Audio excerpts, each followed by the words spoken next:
343 just gave us a full look at the Halo Infinite Season 5 Battle Pass, but there's a few other bits of information they revealed too about certain things like the Mark 6 armor kit and a bit more. So in today's video, I'm going to go over everything you need to know, and without wasting any more of your time, let's jump straight in. First things first, they revealed some information about how the new Mark 6 armor kit is going to work. Now if you didn't know, you unlock this by reaching hero rank, which takes a lot of work, so not exactly many people will have this. And if you do happen to see someone rocking this in the multiplayer, then run. But anyways, it will be customizable despite being a kit. However, you can't change the helmet, shoulder pad, or any of the physical pieces of armor, but you can change the armor coating and the visors, as well as apply armor effects, which I think is pretty cool. I was a bit worried it wouldn't be customizable at all, but seeing you can apply different coatings to it is nice to see. And I believe it applies to the Mark 7 core, so if there is any exclusive items to the Mark 7, they should be usable with this kit. And I think the upcoming Mark 5 armor that we've seen in the trailer will probably also be a kit,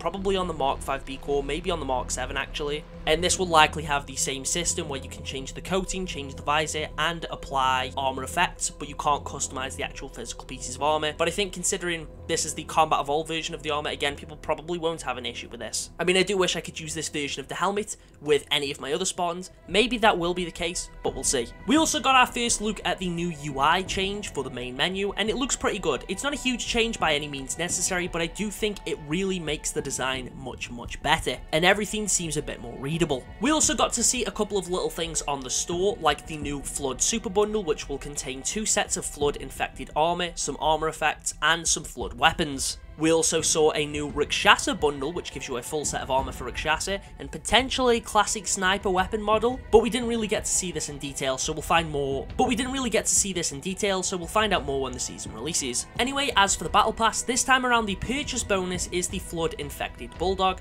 Pretty cool purchase bonus, but I do think I prefer the ones that we got with Season 4. With that, you got an armor coating for every core and a weapon model, whereas this time around it appears to just be the weapon model. As for rewards, it looks like we have some pretty interesting stuff. A lot of them are Halloween themed, which is nice to see. I mean, it is the season right now. And straight away you can notice there is various free rewards here and some decent paid stuff too. As for credits, they are now merged onto a single tier, and you earn 200 credits every time you unlock credits, which starts at tier 4 and then you get more at every 10 tiers. So overall, you'll get 1,000 credits from this battle pass. We get to see some pretty cool armor coatings here, a utility piece for the Mark 5B, some emblems, some weapon charms. Then we see the return of the security helmet, which you unlock really early on, just at tier 5. This isn't a free item, but it is a battle pass item, which I know most people are going to appreciate. At tier 7, we get a pretty cool wrist attachment, which is completely free, and again for the Mark 5B core. And then we get various other armor pieces straight after it. There's some free shoulder pads, there's some paid shoulder pads, it's a pretty cool chest piece. You'll notice that there is a free item on every single tier for the first 20 tiers. And of course, things like emblems, coatings, and shoulder pads are all now on a shared tier rather than needing to be unlocked individually.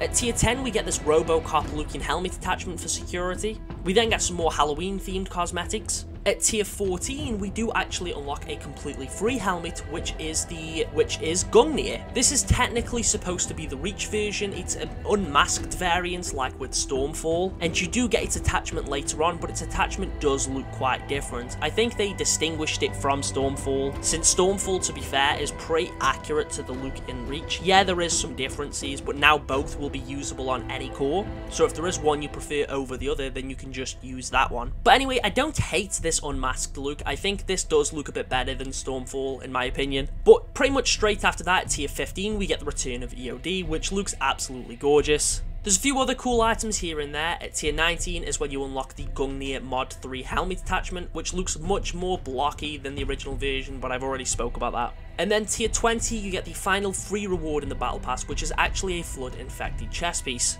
So you do get some of the Flood armor for free, although I do wish there was a little bit more. Moving on, however, we do get the Mark 40 CBRN attachment, which I'm assuming will be compatible on multiple helmets. However, since there's no indication of being able to use 2 attachments on one helmet, you won't be able to use this with the Gungnir faceplate. Other than that, there appears to be various different shoulder pads, coatings, and other things. It is cool that we have a few vehicle coatings and weapon coatings in this battle pass. There's also a really cool Combat Evolved Magnum weapon charm. We also get Jun's knife shoulder pads, an attachment for EOD, Some more Halloween themed cosmetics after that, like a jack-o'-lantern visor. And tier 40 onward is when we actually start getting the main portion of the Flood cosmetics for the final 10 tiers. You get some knee pads, you get some shoulder pads. These are all for the Mark 5B core, but at tier 40 you do get a Flood coating, which can be applied to every core.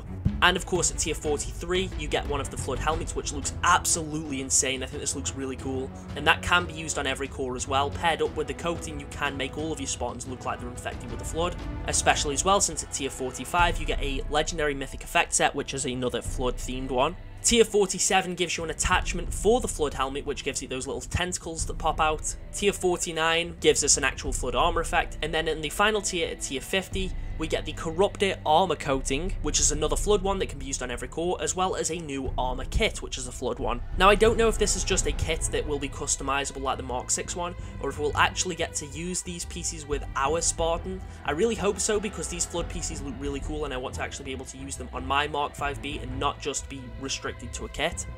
I get that makes sense for like the actual Master Chief one, since that is more so cosplaying a character in game, but this, I feel like these are cosmetics that I should be able to apply to my own Spartan, and if that isn't the case I will be a bit disappointed, and I think this is a very lackluster final reward. Other than that, still not sure how I feel about the whole 50 tiers thing. Honestly, it seems like we're getting less content as a whole. I could be wrong, but it just feels like there's less armor here. It feels like the amount of helmets has massively reduced. That's probably because there's no new armor core this time around. But since we know there is other Reach helmets coming out this season like Pilot, I feel like they should definitely be included as a part of this Battle Pass. However, we are getting 2 events later on in the season, which 343 did also speak about, and they showed off some of those cosmetics in a bit more detail. The first event this season, or the first operation, Combined Arms, gives you some really cool Rakshasa armor, and this set looks absolutely glorious. And then later on, we'll get Winter Contingency 3, which is going to grant players with a bunch of Christmas-themed items, and you get this, like, Santa armor set for the Mark 7. And yeah, as a whole, it seems like there is going to be a good collection of free and premium cosmetics. The Battle Pass itself doesn't seem bad. I think we do get a lot of really cool stuff there. It is almost entirely just for the Mark 5B though, which is cool. It's nice to see that get fleshed out, but I do think it would be cool to see us get cosmetics for more than just one core essentially. Of course, coatings and helmets can be applied to everything, so I guess it isn't really the end of the world. And my perspective on the matter probably will change when I actually get my hands on it myself. But yeah, right now, not a huge fan of the whole 50 tier Battle Pass thing, just because it doesn't seem like we're getting as much. But I will just reiterate, my view on that might change when I've actually played through it and unlocked the items myself. I am super excited for the season regardless. A lot of the content we're getting seems really cool.